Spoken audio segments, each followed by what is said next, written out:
পরিকল্পিতভাবে ঠান্ডা মাথায় জুলাই চেতনার বিরুদ্ধে, জুলাইয়ের বিরুদ্ধে অকল্পনীয় ঘটনা ঘটানো হচ্ছে। সামনে আরো আরো এমন এমন ঘটনা ঘটবে যে কেউ কল্পনাই করতে পারবে না। বাংলাদেশে অস্বাভাবিক অপ্রত্যাশিত অনেক কিছু ঘটে গেছে। জামাতে যোগ দেওয়া না, নির্বাচনের পরে যে যেখানে অবস্থান সেখানে চলে যাবে, যার যেখানে ঠিকানা সেখানে চলে যাবে, কিন্তু মতাদর্শ মানে চিন্তাধারা এক, তারা এক হয়ে এই দেশটা কাজ করতে চায়, এটাই তো বোঝায়। এবং এই দলটা এখন বিরাট শক্তিশালী, কেন জানেন? এই এনসিপির কারণে। এনসিপি যদি না থাকে তাহলে আপনি খেয়াল করে দেখেন জামাত কি এত শক্তিশালী হইতে পারে? বীর বিক্রম কর্নেল অলি সাহেব যদি না আসে তাহলে কি জামাত এত শক্তিশালী হইতে পারে? দেখেন, অলি সাহেব বলছে আমরা বিএনপিতে যাইতে চাইছি, এটা ঘটনা ঠিক, কিন্তু আমাদের সঙ্গে বেইমানি কইরা আমাদের একজন চলে গেছে, এটা আমাদের কোনো আপত্তি নাই। কিন্তু ওরা আমাদেরকে 2টা সিট দিতে চাইছিল, মানে উনাকে আর উনার ওই যে ড্রাইভার উনাকে, কিন্তু উনি ওটা মাইনা নেয় নাই। কিন্তু জামাতে যে আসছে কয়টা সিট পাবে? 3টা, 4টা, 5টা, 6টা, না আরো উপরে, নিশ্চয়ই আরো উপরে। যাই হোক, উনাকে সঠিক সম্মান দেওয়া হয়েছে এবং উনি আসাতে এবং এনসিপি থাকাতে জামাতের শক্তি অনেক বৃদ্ধি হয়েছে। এটা আপনারা হিসাব মিলাইয়া দেখেন। ওয়াই সাহেব, আমির সাহেব, শুনে দেখেন, সৈনিক আর জুনিয়র অফিসারটা কিন্তু খায়েশ মিটিয়ে দিবে একেবারে। মায়ের কলে একটা মাটির পড়বি না। আলোচনা কি হয়েছে দুইজনের মধ্যে শুনবেন। যাদের কারণে আপনি আজকে উপদেষ্টা হতে পেরেছেন, সেই ব্যক্তিকে হত্যা করা হয়েছে। হত্যার পরে সেই হত্যাকারীকে আপনারা নির্বিঘ্নে এই দেশের ভেতরে লুকিয়ে রেখেছেন, ধরছেন না। আমি গতকালকে খুব নির্ভরযোগ্য একজন পুলিশ কর্মকর্তার কাছে শুনলাম, আদির যে হত্যাকারী ফয়সাল, তাকে ডিওএইচএস এর একজন ব্রিগেডিয়ার জেনারেলের বাসায় রাখা হয়েছে এবং সেই ব্রিগেডিয়ার জেনারেলের বাসায় পুলিশ সেই লোকেশন আপনার ঠিক করে তারপরে তাকে বলেছে যে এই বাসায় আছে, তারা এই বাসায় করতে চায়। তাদেরকে তাৎক্ষণিক সেই বাসায় যেতে দেওয়া হয়নি, বাধা দেওয়া হয়েছে। হাদি হত্যা মামলায় নতুন বিতর্ক। ফয়সাল করিম দাউদের সঙ্গে সচিবালয় সংযোগের অভিযোগ ঘিরে প্রশ্ন। শহীদ শরীফ বিন ওসমান হাদি হত্যাকাণ্ডকে ঘিরে নতুন করে বিতর্কের সৃষ্টি হয়েছে। মামলার প্রধান আসামি ফয়সাল করিম ওরফে দাউদ খানের সঙ্গে রাষ্ট্রীয় প্রতিষ্ঠানের সম্ভাব্য সংযোগ নিয়ে সামাজিক যোগাযোগ মাধ্যম ও বিভিন্ন মহলে প্রশ্ন উঠছে। সাম্প্রতিক সময়ে প্রকাশ পাওয়া কিছু তথ্য ও ভিডিও ঘিরে এই বিতর্ক আরো তীব্র হয়েছে। অভিযোগ উঠেছে, হাদি হত্যা মামলায় প্রধান আসামি ফয়সাল করিম দাউদের সঙ্গে সরাসরি সচিবালয় সংশ্লিষ্ট একটি প্রতিষ্ঠানের যোগাযোগ ছিল। এই অভিযোগের কেন্দ্রে রয়েছে স্বরাষ্ট্র মন্ত্রণালয়ের অধীন মাদকদ্রব্য নিয়ন্ত্রণ অধিদপ্তরের একটি টেলিভিশন বিজ্ঞাপন। সমঝোতায় আসন বন্টন নিয়ে মতবিরোধ থাকলেও 11 দলে ভাঙনের সম্ভাবনা নেই, এমনকি অন্য জোটেও যাবে না কোনো দলে, নিশ্চিত করেছেন দলগুলোর নেতারা। জামায়াতে ইসলামী ও সমমনা দলগুলো এখনো আসন বন্টন চূড়ান্ত করেনি। এর মধ্যে এই জোটে এনসিপি, এলডিপি ও এবি পার্টি যুক্ত হয়ে দল হয়েছে 11টি। এই অবস্থায় জোটের শরিকদের নেতাদের অনেক বক্তব্যে জোট টিকে থাকা নিয়ে প্রশ্ন ওঠে। বিশেষ করে চরমোনাই পীরের দল ইসলামী আন্দোলন জোটে না থাকার বিষয়টি বেশি আলোচনায় আসে। দলের সিনিয়র নায়েবে আমির মুফতি সৈয়দ রেজাউল করিমের সাম্প্রতিক বক্তব্য আরও জোরালো করে সেই শঙ্কা। অবশেষে বহু জল্পনা কল্পনার অবসান ঘটিয়ে জামাত ইসলামের নেতৃত্বে যে 10 দলীয় জোট গঠিত হয়েছে, নির্বাচনী জোট, এই জোট 11 দলীয় জোটে রূপান্তরিত হতে যাচ্ছে। অনেকদিন ধরেই জল্পনা কল্পনা চলছিল এবং বারবার অনিশ্চয়তা তৈরি হচ্ছিল যে হয়তো এই বুঝি চরমোনাইয়ের সাথে জামাতের জোটটা হলো না, চরমোনাই পীর সাহেব বুঝি চলে গেল জোট ভেঙে। এবং এক পর্যায়ে চরমোনাই পীর সাহেবের মুখেই আমরা শুনেছি যে না, যদি তারা আমাদেরকে সম্মানজনক আসন না দেয় তাহলে আমরা এই জোট থেকে। কিন্তু এটা আর কুল কিনারা কেউ পাচ্ছে না।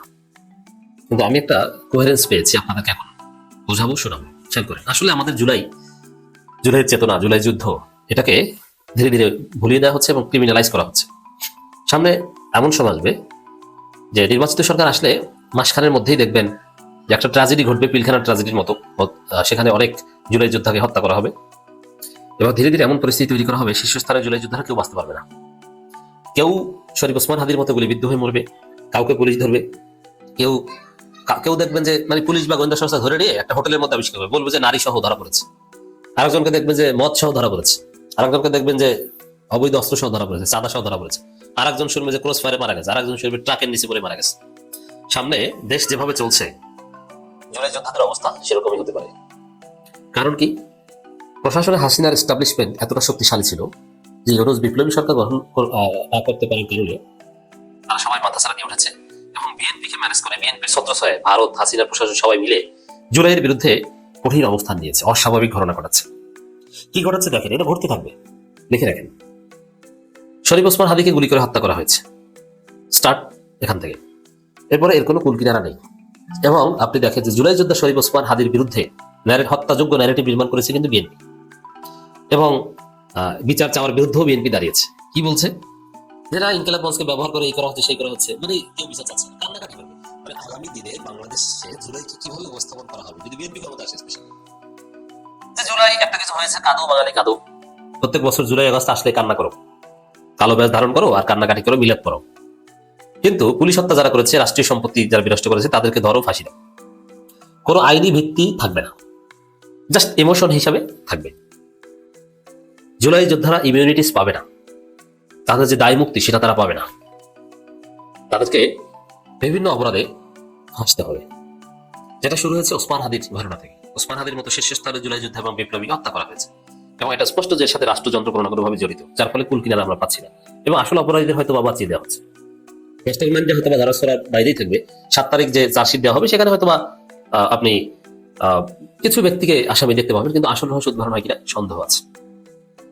এরপরে আরেক জুলাই যোদ্ধা মাহাদিকে গ্রেপ্তার করা হয়েছে, ডিবি তাকে তুলে নিয়ে গেছে। তিনি জামিন পেয়েছেন, কিন্তু একসাথে তো আর ঘটনা বড় আকারে ঘটবে না, এইভাবে ধীরে ধীরে হবে। এক একটা টেস্ট কেস হাসিনা পুলিশ বাহিনী, বিএনপি সহায়তায় ভারতপন্থী পুলিশ বাহিনী এরা সফল হচ্ছে, এমনকি ডক্টর ইউনূস সরকার এখানে নিরুপায়। দেখেন, প্রথম কথা হচ্ছে যে মাহাদিকে ধরে নিয়ে গেছে, তাকে কিন্তু কেউ ছাড়াতে পারেনি। তিনি জামিন পেয়েছে, দ্যাটস ডিফারেন্ট। জামিন তো হত্যা মামলার আসামিও পায়, হত্যা মামলার আসামি কিন্তু জামিনযোগ্য, এটা জানেন কিনা? যারা আইনের ছাত্র তারা ভালোভাবে জেনে থাকেন, যে কোনো হত্যা মামলার আসামি জামিন পেতে পারে, রায় হওয়ার পর তাকে জেলে থাকতে হবে। সাধারণত যারা খুনের মামলায় গ্রেপ্তার হয় তারা কয়েক মাসের মধ্যে জামিন পায়, 3 মাস 4 মাস, সর্বোচ্চ 6 মাসের বেশি লাগার কোনো প্রশ্ন আসে না। অতএব দর্শক, হিসাবটা দেখেন এখানে, যে পুলিশ কেউ ছাড়াতে পারে না। এনসিপি বলেন, ডাকসু বলেন, বৈষম্যবিরোধী ছাত্র আন্দোলন বলেন, আর ইউনূস সরকারও না, যাকে ধরে পুলিশ কিন্তু বিজয়ী। কোর্ট থেকে ছাড়লে তাতে তো কিছু হয়ে যায় না, পুলিশ তাকে চালান দিতে পেরেছে অন্যায় ভাবে। কি পুলিশ হত্যার কথা বলেছে, কোনো এক পুলিশ কর্মকর্তা পুড়িয়ে দেওয়ার কথা বলেছে, সেই অপরাধে তাকে চালান দিয়েছে, তাকে কেউ ছাড়াতে পারেনি। কোর্ট তাকে জামিন দিয়েছে, দ্যাটস ডিফারেন্ট, কিন্তু পুলিশ থেকে কেউ ছাড়াতে পারেনি। এখানে পুলিশের পরাজয় ঘটতো, জুলাই বিজয় হতো যদি সেই জুলাই যোদ্ধা মাহাদিকে যারা ধরেছে তারা 1 ঘন্টার মধ্যে ছেড়ে দিতে বাধ্য হতো, কিন্তু ছাড়েনি, তারা জিতে গেছে। এই জায়গায় সফল, এটা সফল হয়ে তারা দ্বিতীয় অপারেশন কি জুলাই যোদ্ধা, জুলাই কন্যা সুরভি, আপনারা জানেন যে সুরভিকে অ্যারেস্ট করা হয়েছে মিথ্যা মামলা, একদম ফালতু মামলা। তাকে জামিন রিমান্ড দেওয়া হয়েছে, এবং রিমান্ডের কিছুক্ষণ পরেই তাকে রিমান্ড বাতিল করে জামিন দেওয়া হয়েছে, এবং তার কিছুক্ষণ পরেই মুক্তি। সাধারণত এইভাবে এত দ্রুত জামিনের কাগজপত্র জেলে যায় না, এত দ্রুত মুক্তিও পায় না। আর এইভাবে সকালে রিমান্ড, দুপুরে জামিন, এটা হয় না।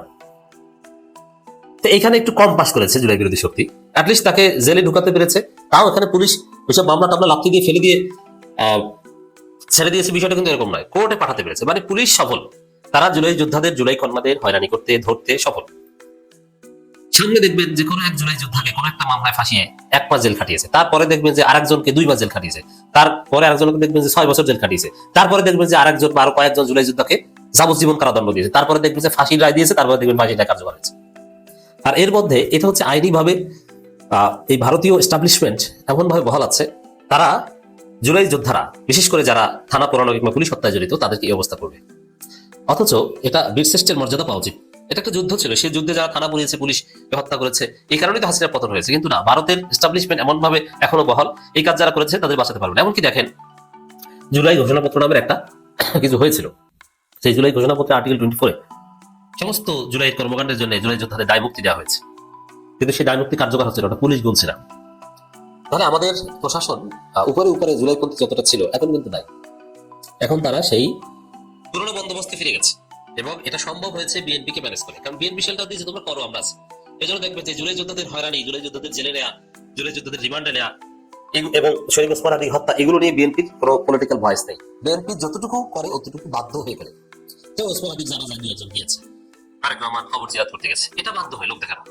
কিন্তু সিনসিয়ারলি এই জুলাই যোদ্ধাদের বিরুদ্ধে যে ভয়ানক ঘটনা শুরু হয়ে গেছে, এখানে বিএনপির কোনো ভয়েস নেই, বিএনপি কিচ্ছু বলছে না, সামনে বলবেও না, এবং সরকারও কিছু বলছে। সরকার ওই পুলিশের সাথে, মানে ইন্ডিয়ান এস্টাবলিশমেন্টের সাথে পাচ্ছে, টেস্ট কেস এই বিষয় বিল দিয়েছে, তবে আইসিপি কাছে খোঁজ দিয়েছে, সুরভি দ্রুত প্রতিকার পাবে। আরে কিসের দ্রুত প্রতিকার? এখন হয়রানি করা হচ্ছে, যে মামলাটা হাত থেকে এসআই সহ বের করা, দায়ু সহ কাগজপত্র ছিঁড়ে ফেলো, মুক্তি দিয়ে দাও, আইনি প্রতিকার পাবে। এইটি হচ্ছে দান্দাবাজি। যেমন ফাঁসির রায় হয়েছে, ঠিক আছে, আপিল করো। বুঝতে পারছেন আইনি প্রতিকার আপনাকে ইউনূস সরকার কি দিচ্ছে? যে তুমি জেল খাটো, তারপরে দেখছি, ঘটনা ঘটুক, তারপরে দেখতেছি, প্রতিকার পাওয়া, আগুনে পুরুক, তারপরে ক্ষতিপূরণ দিব আনে। এই হচ্ছে অবস্থা দর্শক, এবং পুরো রাষ্ট্রযন্ত্র এদেরকে ফাঁসাচ্ছে। বিশেষ করে যারা আওয়ামী লীগের বিরুদ্ধে অতি সোচ্চার, ধানমন্ডি 32-এর বিরুদ্ধে যারা খুব সিরিয়াস ছিল, তাদেরকে ধরে ধরে ধরে ধরে ধরে আজকে তরুণ পরিণতি করা হচ্ছে। সামনে অঘটনের অপেক্ষায় আমরা। কয়েকদিন আগে দেখলাম মাঝরাতে সুরভির ঘরে পুলিশ। মেয়েটি বসেছিল, সামনে পুলিশ দাঁড়ানো, পাশে থেকে আরেকজন পুলিশ বলতেছে উঠায় নিয়ে আসো। মেয়েটা হতভম্ব হয়ে ছিল আসলে। আর ঘরের দৃশ্য দেখে যেটা মনে হয়েছে আমার কাছে, মধ্যবিত্ত একটা পরিবার, পুরনো মশারি, পুরনো বিছানা, ছোট্ট ঘর। এমন ঘরেই আমি ছিলাম, আমিও এমন ঘরে ছিলাম। খুব পরিচিত একটা সংসার আমার কাছে। ওই সংসারের মেয়েটি 50 কোটি টাকা চাঁদাবাজির সঙ্গে জড়িত, এই অভিযোগে তাকে নেওয়া হইল। পরে কেউ কেউ বলতেছে এটা 50,000, কেউ বলতেছে যে একজন সাংবাদিকের কুনজরে পড়ছিল মেয়েটি। মেয়েটি যেখানেই যাইতো সেখানেই ওই সাংবাদিকটা যায় বলতো যে আমি সাংবাদিক, খুব বড় পত্রিকার সাথে জড়িত, আমার সাথে বড় বড় উপদেষ্টাদের ছবি আছে, আমি তোমার নেত্রী বানাইয়া দেব, তুমি আমার সঙ্গে কক্সবাজার চলো। মেয়েটি যায়নি। রাস্তায় একদিন ভিড়ের মাঝখানে মেয়েটি ওই সাংবাদিককে দেখে ভুয়া ভুয়া চিৎকার করছে। 5ই আগস্টের পরও আমরা দেখছি মেয়েটি অনেক প্রতিবাদ করত, হ্যাঁ অনেক প্রতিবাদ করত। আর এই মেয়েটির বয়স 17 না 18, এটা নিয়ে এখন একটা প্রশ্ন যে 17 বছরের একটা মেয়েকে কিভাবে আবার 2 দিনের জন্য পুলিশের রিমাইন্ডে দিল। আসলে তার কি অপরাধ করছে সেটা তো আপনি আমি জানি না, পুলিশ জানে। কিন্তু আমরা বাহিরের দৃষ্টি থেকে যেটা বুঝতে পারি, ওই মশারি আর ওই বিছানার চাদর আর ওই মধ্যবিত্তের সংসারটা দেখে যেটুক বুঝি, ওই মেয়ের কাছে 50,000 টাকা আছে কিনা আমার সন্দেহ। মেয়েটিকে যখন ধরে ওই পুলিশের গাড়িতে উঠাচ্ছিল, মেয়েটা চিৎকার করে বলতেছিল মা মা ওই ফারুক আমার কাছে টাকা ঘুষ চাইছে, আমি দিতে পারি না দেখে আমাকে রিমাইন্ডে নিছে। আর এটা তদন্ত ছাড়া রিমান্ড, কেন আমাকে রিমাইন্ডে নিতেছে? মেয়েটা চিৎকার করতেছিল। হয়তো আজকে রাত্রে তাকে জিজ্ঞাসাবাদ করা হবে, কাল রাতেও তাকে জিজ্ঞাসাবাদ করবে, পুলিশরাও জিজ্ঞাসাবাদ করবে, মেয়ে পুলিশরাও জিজ্ঞাসাবাদ করবে, তারপরে আবার কোর্টে উঠাবে। বিচারক কি রায় দিবে আমি জানি না, হয়তো বা বিচারক তাকে ছেড়েও দিতে পারে। হ্যাঁ, এখান থেকে সরকারের পক্ষ থেকে হয়তো দেখা গেল আসিফ নজরুল সাহেব বললো যে ছেড়ে দেন, এটা নিয়ে সমাজে অনেক কথা হচ্ছে, হয়তো ছেড়েও দিতে পারে। কিন্তু সমাজ কি তাকে ছেড়ে দিবে? আমরা কি তাকে ছেড়ে দিব? না, এই সমাজ তাকে ছেড়ে দিবে না। যে কলঙ্কটা মেয়েটার গায়ে লেগে গেল না, এই কলঙ্ক এই সমাজ কোনোদিনই ভুলবে না। দেখেন কত সহজে একটা জীবন নষ্ট করে দেওয়া যায়। মেয়েটার বয়স 17 হোক, 18 হোক, 20 হোক, মাত্র তো শুরু ওর জীবনটা। এমন একটা জীবন কত সহজে নষ্ট করে দেওয়া যায়। এভাবেই কি চলতে থাকবে? এটাই কি চলতে থাকবে? না, এটা চলতে পারে না, থামাতে হবে, থেমেও যাবে। সময়ের ব্যাপার, শুধু একটুখানি সময়ের ব্যাপার। দেখেন ওই সুরভির সাথে বৈষম্য বিরোধী আন্দোলনে যারা জড়িত ছিল তাদের নাম চলে আসে, তাদের নাম আসলে এনসিপির নাম আসে। আর এনসিপির এদেরকে তো আমরা কিভাবে দেখছি, কি নজরে দেখছি, এটা তো আমরা ওই যে ফজলুর রহমান সাহেব, বীর মুক্তিযোদ্ধা ফজলুর রহমান সাহেবের মুখ থেকেই তো যাই নাই গেছি। আরো 1 বছর আগে কি দৃষ্টিতে তাদেরকে দেখা হয়? ফকিন্নির পোলা, গরিবের পোলা, বংশের পরিচয় নাই, ঘরে চাল নাই, টিন নাই, মাটিতে বসা খায়, বংশের পরিচয় নাই। কিন্তু দেখেন ওই কথাগুলো আবার আইসা রিপিট হয়। কোথায় রিপিট হয় জানেন? দেবিদ্বারের আকাশে বাতাসে আবার রিপিট হয়। রাজমিস্ত্রির পোলা, বংশের কি পরিচয় আছে? এমপি নির্বাচন করবে, বংশের কি পরিচয় আছে? হায় হায়। জানেন ভাই ব্রাদার, এই ব্যাপারগুলো না খুব বুকে লাগে, খুব বুকে লাগে। কাদের বুকে লাগে জানেন? গরিব মানুষের বুকে, সাধারণ মানুষের বুকে। আমি যখন মহাখালীতে থাকতাম একটা সময়, আমাকে না বিচার করতো কিভাবে জানেন? যারা বাড়িওয়ালা তাদের ছেলে পেলে ভাড়াটিয়ার ছেলে পেলের সাথে খেলতো না। আর খেললো জানেন কি বলতো? আমার নিজের কানে শোনা। আমার বাড়িওয়ালার ছেলের সঙ্গে খেলতেছিলাম, তার বাপ তাকে ডাক দিয়া নিয়ে ধমক দিয়া বলতেছে ওই ভাড়াটিয়ার পোলার লাগে যেন আর না দেখি। হ্যাঁ, এরকম কথা আমি নিজের কানে শুনছি। মানে ভাড়াটিয়া, অবজ্ঞা, অবহেলা, মানে এরা উচ্ছিষ্ট, এরা আমাদের কাস্টমার, দোকানের কাস্টমার, আমার ঘরে ভাড়া থাকে, এরা কোনো মানুষের জাতিই পড়ে না। এই যে একটা মনোভাব, এই যে একটা চিন্তা ভাবনা, এরকম চিন্তা ভাবনার মানুষ যদি এই রাজনীতিতে থাকে, তাহলে রাজনীতি কি উন্নতি হবে? ঘোড়ার ডিম উন্নতি হবে। যে লোকটা বলতেছে যে এটা রাজমিস্ত্রির পোলা, বংশের পরিচয় আছে কিনা দেবিদ্বারে, উনি দেখেন ঋণ খেলাপি, মানুষের টাকা মাইলা খাইছে। হ্যাঁ, ব্যাংকের টাকা মানে তো মানুষের টাকা। এই টাকা কেন দেয়নি সে? কেন সে ঋণ খেলাপি হবে? সৎ মানুষ কোনোদিন ঋণ খেলাপি হয় নাকি? অথচ দেখেন মঞ্চে দাঁড়ায় কি চিৎকার করে, কি অহংকার নিয়ে বলে কি বংশের পরিচয় আছে, রাজমিস্ত্রির পোলা, আবার এমপি হইতে চায়। এই হচ্ছে আমাদের মন মানসিকতার অবস্থা। সংস্কার তো এই জায়গাটাই হইতে হবে, হয় নাই। এই সংস্কার আপনি হুট করে পাবেন না ভাই। আরেকটা বংশ মানে নেক্সট জেনারেশন লাগবে। নেক্সট জেনারেশনে এই সংস্কারটা হয়তো চলে আসবে। এখন আমাদের মধ্যে আসে নাই, আসলে তো আমরা এই ধরনের কথা বলতাম না। দেখেন ভাই ব্রাদার, এই এনসিপি নিয়ে অনেকে অনেক দৃষ্টিতে দেখে, কিন্তু ডক্টর ইউনূস স্যার কিন্তু এনসিপি কে খুবই গুরুত্ব দেয়। কেন গুরুত্ব দেয় বলতেছি, দেখেন উনি যখন বিদেশ যাইতো, অন্তত একবার তো আমাদের মনেই আছে এই যে আমেরিকাতে, এরপর চীনও তো নিয়ে গেছিল বা চীনে পাঠাইছিল, যাই হোক আমেরিকাতে যখন গেল তিনটা দল, বিএনপি, জামাত ইসলাম, এনসিপি নিয়ে গেছে না, নিয়ে গেছে। তার মানে বহির্বিশ্বের কাছে কি বুঝাইলো, বাংলাদেশে তিনটা দল আছে, এরা আগামীতে নির্বাচন করবে, এটাই তো বুঝাইছে। বাংলাদেশের ভিতরে এনসিপির মূল্য আমরা নাও দিতে পারি, আমরা অনেকে অনেক অবহেলা করতে পারি, অবজ্ঞা করতে পারি, কিন্তু ভাই বহির্বিশ্বে এর অনেক মূল্য, কারণ তারাই জুলাই বিপ্লব ঘটাইছিল, এরাই জেএনজি, এরাই ভাই এই বর্তমান পৃথিবীকে এরাই নেতৃত্ব দিবে, আগামী পৃথিবীকে এরাই নেতৃত্ব দিবে। দেখেন ভাই ব্রাদার, আমাদের দেশে বহু বর্ষিয়ান নেতা আছে, 70-80 বছর যাবত রাজনীতি করতেছে, কিন্তু এই যে ইয়াং জেনারেশন, বহির্বিশ্বের ইয়াং জেনারেশন, ওরা কি চিনে? চিনে না। ওরা কাদেরকে চিনে? এই জেএনজি চিনে, আমাদের এনসিপি নাহিদ ইসলামকে, হাসনাত আব্দুল্লাহকে, সার্জিসকে, পাটোয়ারিকে, এদেরকেই চিনে ভাই। হ্যাঁ, এই এনসিপি গঠন হওয়ার পর বেশ কিছুটা সময় নষ্ট করে ফেলছে একটা অভিযানে। ওর একটা অভিযানের নাম ছিল, সেটা কি অভিযান জানেন? এই যে কিছুদিন যাবত, প্রায় 1 বছর যাবত চা বিস্কিট খাওয়া হয়েছে না, এই যে গত 1 বছর যাবত চা বিস্কিট খাওয়া হচ্ছিল, বারবার সবাই বসতেছিল আর ওই যে নোট অফ ডিসেন্ট দিয়ে যাচ্ছিল। যে ব্যাপারগুলোতে নোট অফ ডিসেন্ট দেওয়া আছে, ওর মধ্যে সবচেয়ে উল্লেখযোগ্য কি জানেন? জুলাই গণ অভ্যুত্থানের স্বীকৃতি, আইনি বৈধতা, এইখানেও নোট অফ ডিসেন্ট দেওয়া আছে। এরকম অনেকগুলা জায়গায় নোট অফ ডিসেন্ট দেওয়া আছে। যেমন 3টা টার্গেট ছিল: বিচার, বিডিআর হত্যার বিচার, জুলাই গণ অভ্যুত্থানের বিচার, শাপলা চত্বরের বিচার, এই বিচারটা হইতেই হবে। আরেকটা কি? সংস্কার। আরেকটা কি? আমাদের একটা সুষ্ঠু নির্বাচন। এই 3টা জিনিসই তো নির্বাচনে চলে আসছি, বিচারও আরম্ভ হয়েছে। বিচার শুধু আরম্ভ হয় না ভাই, কিছু রায়ও তো আমরা দেখতে পাইছি, ভবিষ্যতে আরো দেখতে পাবো। গুম হত্যা কমিশন দেখেন পূর্ণ তদন্ত রিপোর্ট দিয়ে দিছে, অলরেডি জমা দিছে ভাই, বিচার হবে, এটা নিয়ে কোনো চিন্তা নাই। সিস্টেমের মধ্যে তো ফেলা দিছে, ওই সিস্টেমের মধ্যে সবাইকে আসতে হবে। যে কথা বলতেছিলাম, এনসিপি যে কাজটা করতেছিল, ওরা ওই নোট অফ ডিসেন্ট যারা দিছে তাদের সঙ্গে মিশা যাওয়ার একটা চেষ্টা করছে, মুরব্বীদের পরামর্শে, যে তোমরা তাদের সঙ্গে মিশা যাও। তোমরা যদি তাদের সঙ্গে মিশা যাও, তাহলে জুলাই সনদপত্রের বৈধতা, স্বীকৃতি, জুলাই স্বীকৃতি খুব তাড়াতাড়ি আদায় করতে পারবা। বড় ভাইদের সঙ্গে ছোট ভাই হিসাবে মিশা যাও, এবং সেই চেষ্টাই করছে। কিন্তু মিশার পর দেখছে যে না, সেটা তো হবে না, কারণ ওনাদের মধ্যে বলছে না যে না ভোট দিতে হবে।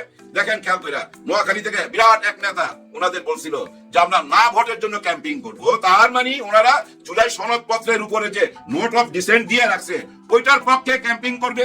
তার মানে কি জানেন, ওনারা যে জুলাই সনদপত্রে এই যে নোট অফ ডিসেন্ট দিয়ে রাখছে, সেদিকেই যাচ্ছে না ভোটের মাধ্যমে। না ভোট দিতে ওনারা পরামর্শ দিবে। এইটা যখন ওনারা বুঝা পালাইলো, মানে এনসিপি বুঝা পালাইলো, তখন আর সময় নাই, তখন আর সময়ও নাই, নির্বাচনও চলে আসছে, যার জন্য তারা ঠিক জায়গা মতো চলে আসছে। এই কথাগুলো আমি আগেও বুঝাইতে চাইছিলাম, কিন্তু আপনারা কেউ কেউ বুঝছেন, কেউ কেউ বুঝেন নাই। দেখেন, আমি প্রথম থেকে বলে আসতে চাইতেছি, এনসিপি, জামাতে ইসলাম বা এই যে 8 দল, যেটা আজকে 12 দল হয়েছে, এরা আলাদা আলাদা কেউ কিছু না। এদের চিন্তাধারা, মন, মানসিকতা, আদর্শ সব এক ভাই। কিন্তু এটা ভাইবেন না যে এরা সবাই যায় জামাতে যোগ দিছে, ওইটা জামাতের একটা ভোটের ঐক্য, ভোটের মঞ্চ।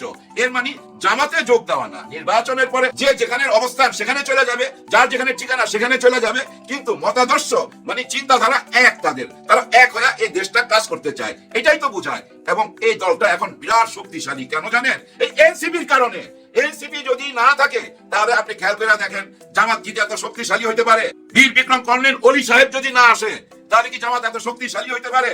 দেখেন, অলি সাহেব বলছে আমরা বিএনপিতে যাইতে চাইছি, এটা ঘটনা ঠিক, কিন্তু আমাদের সঙ্গে বেইমানি কইরা আমাদের একজন চলে গেছে, এটা আমাদের কোনো আপত্তি নাই। কিন্তু ওরা আমাদেরকে 2টা সিট দিতে চাইছিল, মানে উনাকে আর উনার যে ডাইভাত উনাকে, কিন্তু উনি এটা মাইনা নেয় নাই। কিন্তু জামাতে যে আসছে, কয়টা সিট পাবে? 3টা, 4টা, 5টা, 6টা, না আরো উপরে, নিশ্চয়ই আরো উপরে। যাই হোক, উনাকে সঠিক সম্মান দেওয়া হয়েছে, এবং উনি আসাতে এবং এনসিপি থাকাতে জামাতের শক্তি অনেক বৃদ্ধি হয়েছে। এটা আপনারা হিসাব মিলাইয়া দেখেন, যারা এনসিপি কে হারাইছে তারা বুঝতে পারবেন যে এনসিপি কে হারায় আপনারা লস করছেন। ওদের দাবিটা যদি আপনারা মাইনা নিতেন, হ্যাঁ, ওদের দাবি কি ছিল? জুলাই সনদপত্রের স্বীকৃতি, আইনি বৈধতা, মানে নোট অফ ডিসেন্টটা উঠায় নেন, এই দাবিটাই তো ছিল। এই দাবিটা না উঠাইলে তো ওরা ওইখানে যাইতে পারে না। অনেকেই বলার চেষ্টা করতেছে মনোনয়ন পত্র নিয়ে অনেক রকম মেকানিজম হয়েছে, অনেক রকম ভুল ভ্রান্তিতে অনেককে বাতিল করা হয়েছে, আবার অনেককে গ্রহণ করা হয়েছে। এটা আসলে হয়েছে কি জানেন? ধরেন এই যে জামাতে ইসলাম শুরু করছিল 3টা আসন থেকে, তারপরে ম্যাক্সিমাম 18, 19, 20টা। এখন দেখেন ওই জামাতকে মাঠে খেলতে হচ্ছে 300 আসন নিয়ে। তার মানে কি জানেন? ওনাদের ওই অভ্যাসটা নাই তো। দেখেন, যে প্রথম বিয়ে করতে যায়, তার অনেক অভিজ্ঞতাই থাকে না, অনেক রকম ভুল ভ্রান্তি হয়, বিয়ের মাধ্যমে সব বুঝা ফেলায় যে বিয়েটা কিভাবে করতে হয়। ঠিক ওই লোকটা যদি আবার দ্বিতীয়বার বিয়ে করে তাহলে কি তার কোনো ভুলভাল হবে না? প্রথম বিয়েতে বুঝা ফেলাইছে কেমনি বিয়ে করতে হয়। শুধু 2টা কেন ভাই, 3টা 4টা 5টা বিয়ে করলো আর তার কোনো প্রবলেম হবে না, প্রথম বিয়ে দিয়ে সে বুঝা ফেলাইছে। ঠিক তেমনি ভাই এই যে যারা এখন নির্বাচন করতেছে, যে বড় দল, ওনারা তো ভাই আগে সরকারে ছিল, সরকার গঠন করছে 3 বার। ওই বিয়ের মতো ভাই ওনারা প্রথম যে ভুল করছিল ওই ভুলটা আজকে জামাত করতেছে, কিন্তু ওনাদের দ্বিতীয়বার তৃতীয়বার আর ভুল হচ্ছে না, কারণ ওনারা জানে কিভাবে ফিল আপ করতে হয়, কিভাবে লিখতে হয়, যার জন্য হয়তো ওনাদের ভুল কম হয়েছে আর জামাতের বেশি ভুল হয়েছে, যেহেতু নতুন বিয়েতে গেছে। কিন্তু এটা মনে রাখেন, এই ভুল কোনো ভুল না, এগুলো আবার সংশোধন করা হবে, আইনের আশ্রয় নিতে পারবে, উচ্চ আদালতে যাইতে পারবে, সবাই নির্বাচন করতে পারবে, হয়তো 2, 4, 5 জন বাতিল হইতে পারে, হাতে গোনা 5 জন বাতিল হবে, এর বেশি না। এর 2, 4 দিনের মধ্যেই দেখবেন সব কিছু ঠিক হয়ে যাবে। কিন্তু ঠিক হবে কি দেশের আইন প্রশাসন? দেশের আইন প্রশাসনের যে অবস্থা, এই অবস্থাতে কি নির্বাচন করা সম্ভব? না, একদমই না। যার জন্য আজকে নির্বাচন কমিশনার ঘোষণা দিছে 2-1 দিনের মধ্যে সেই ডেভিল হান্ট 2 ফেজ 2 আবার আরম্ভ হচ্ছে। এরকম কথা আমরা আগেও শুনছি, কিন্তু এখন বাস্তবায়ন দেখতে চাই, সত্যি বাস্তবায়ন দেখতে চাই। আগামী 2 থেকে 3 দিনের মধ্যে যদি সেই অপারেশন গ্রিন হার্টের মতো ডেভিল হান্ট 2 যদি আরম্ভ না করতে পারেন, তাহলে ভাই আমরা ধৈর্য নেব, নির্বাচন হুমকির মুখে। আর যদি দেখতে পাই হ্যাঁ ওই যে ডেল্টা ফোর্সের মতো আপনারা নাইমা গেছেন, যেখানে ক্রিমিনাল আছে সেখান থেকে ধৈর্য আনতেছেন আর অস্ত্র উদ্ধার করতেছেন। অস্ত্র বলতে পারে দা, কুড়াল, খন্তা, এগুলা না ভাই, অরিজিনালটা চাই, অরিজিনাল গুলো উদ্ধার করবেন। যদি সঠিক নির্বাচন করতে চান, সঠিক নির্বাচন যদি হয়, একদম সঠিক নিখুঁত একটা নির্বাচন যদি হয়, তাহলে তো ডক্টর ইউনূস স্যার মুক্তি পাবে, নাহলে তো ডক্টর ইউনূস স্যার ফাইসা গেল। কারণ উনি কথা দিছে ঈদের আমেজ পাবো আমরা এই নির্বাচনে, আমাদের জীবনে নিরাপত্তা উনি দিবে বলছে, এমন কথা বলছে আপনারা বাচ্চাদেরকে নিয়ে যাবেন নির্বাচন কেন্দ্রে, তারা দেখবে নিজের চোখে নতুন বাংলাদেশ কিভাবে জন্ম নিচ্ছে। এই কথা বলছে না, এই কথা পালন করতেই হবে এবং এই দিকেই যাবে। আমি বিশ্বাস রাখতে চাই আগামী 1 সপ্তাহের মধ্যে আমাদেরকে প্রমাণ দিবেন যে হ্যাঁ আমরা ঈদের আমেজে একটা নির্বাচন করতে যাচ্ছি। আর ওই নির্বাচনের জন্য যাকে সবচেয়ে বেশি দরকার ভাই, হ্যাঁ একজন মানুষকে বেশি দরকার, এই কথাটা বলে ভিডিওটা শেষ করব। কার কথা বলতে চাই জানেন? জনাব ওয়াকার সাহেবের। ওয়াকার সাহেব প্লিজ একটা হুঙ্কার দেন না যে নির্বাচন ঈদের আমেজেই হবে, আমি কথা দিলাম, আগের মতো একটা হুঙ্কার দেন। সবার জন্য সবাই দোয়া করবেন। আল্লাহ হাফেজ। আমরা শুনেছি যে না, যদি তারা আমাদেরকে সম্মানজনক আসন না দেয় তাহলে আমরা এই জোট থেকে জামাতকে বের করে দিব। মানে জোটের নেতা চরমোনাই এরকম বোঝাচ্ছিল আর কি। তো এরকম বহুবার কিন্তু আমরা শুনেছি। তার মানে আমরা ধরেই নিয়েছিলাম যে চরমোনাইয়ের পীর সাহেবকে ইসলাম এবং সমমনা দলগুলোর এই জোটে আর হয়তো পাওয়া যাচ্ছে না। কিন্তু আমি এর আগের ভিডিওতে আপনাদেরকে বলেছিলাম যে জামাতে আমির ইনি হাতে ছাই মেখে চরমোনাইয়ের পীর সাহেবকে ধরেছেন যে না, কোনো মতো অবস্থায় তাকে ছুটতে দিব না। তো তারই ধারাবাহিকতায় যখন একেবারে অনিশ্চয়তা একেবারে দ্বার প্রান্তে চলে এসেছিল যে আর থাকছে না, চলে যাচ্ছে, বিএনপির নেতৃবৃন্দের সাথে তারা আলাপও শুরু করে দিয়েছেন। আর ওদিকে তাদের তো তারা মূলত এই কাজটা নিজেদের ইচ্ছা মতো করছিল না, হয়তো কোনো একটা অদৃশ্য শক্তির খপ্পরে পড়ে এই কাজটা করছিল। জামাত ইসলাম চিন্তা করলো যে যেহেতু জামাত ইসলামের পরেই চরমোনাইয়ের পীর সাহেবের একটা গ্রহণযোগ্যতা আছে, ইসলামী মহলে যারা ইসলাম মনা মানুষ তাদের ভিতরে চরমোনাইয়ের পীর সাহেবের একটা গ্রহণযোগ্যতা আছে এবং সারা দেশেই ছড়িয়ে ছিটিয়ে আছে তাদের কিছু সংখ্যক ভোট। সুতরাং তাকে জোটে আনতেই হবে, না আনলে বড় বেশি ক্ষতি হয়ে যাবে। সেই সূত্র ধরেই জামাতের আমির চরমোনাইয়ের পীর সাহেবকে অনেকবার সেখানে বৈঠক করেছেন, বসেছেন, তাকে ডেকে এনেছেন। সবশেষে জোটে আসার ব্যাপারে চরমোনাইয়ের পক্ষ থেকে একটি মাত্র শর্ত আরোপ করা হয়েছে। এই একটি শর্ত মানলেই জোটে চলে আসবেন। এখন আপনারা প্রশ্ন করতে পারেন কি সেই শর্ত এবং সেই শর্ত কি জামাত মানবে? হ্যাঁ, জামাত এই জোটের জন্য, আগামী নির্বাচনের জন্য, বাংলাদেশের জন্য, বাংলাদেশের ভবিষ্যতের জন্য যে কোনো মুহূর্তে ত্যাগ স্বীকার করতে এই মুহূর্তে প্রস্তুত আছে। সেটা যদি তাদের অনেক বড় ক্ষতি হয়ে যায়, সেই ক্ষতির বিনিময়ে হলেও জামাত ইসলাম তাদের সেই ত্যাগটুকু, সেই কুরবানিটুকু করতে প্রস্তুত আছে। ইতিমধ্যে আপনারা জানেন যে করেছে মুজিবুর রহমান মঞ্জুকে যেখানে দেয়া হয়েছে, এখানে ক্যান্ডিডেটই দেয়নি জামাত। ওই আসনটা কিন্তু জামাতের নিশ্চিত আসন ছিল। ঢাকা ৮ আসন দীর্ঘদিন ধরে সেখানে ভোটার মাইগ্রেশন করেছে, সেই আসন ছেড়ে দিয়েছে। ঢাকা ১৩ আসন, এটি জামাতের ঢাকার ভিতরে অন্যতম একটি শক্তিশালী এলাকা বলা চলে, সেটিও মামুনুল হককে দিয়ে দিয়েছে। এরকম একটার পর একটা বিভিন্ন জায়গায় জামাতের হেভিওয়েট প্রার্থীকে বসিয়ে দিয়ে ছেড়েছে। আর একটি কুরবানি জামাত করতে প্রস্তুত আছে। তো চরমোনাইয়ের পীর সাহেবের চাওয়াটা এখন কি, শর্তটা কি? শর্ত দিয়েছে বরিশাল মহানগরের আসনটা তাকে দিতে হবে।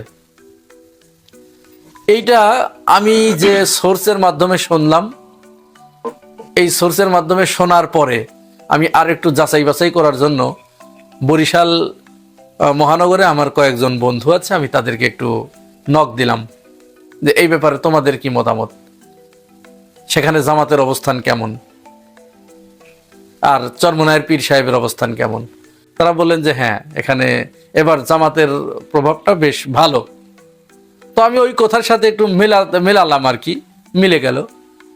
তো তার মানে জামাত বরিশাল মহানগরের ওই আসনটাকে এ ক্যাটাগরির আসন হিসেবে চিহ্নিত করেছে। সেই আসনটি হয়তো চরমোনাইয়ের পীর সাহেবকে দিয়ে দিতে হবে।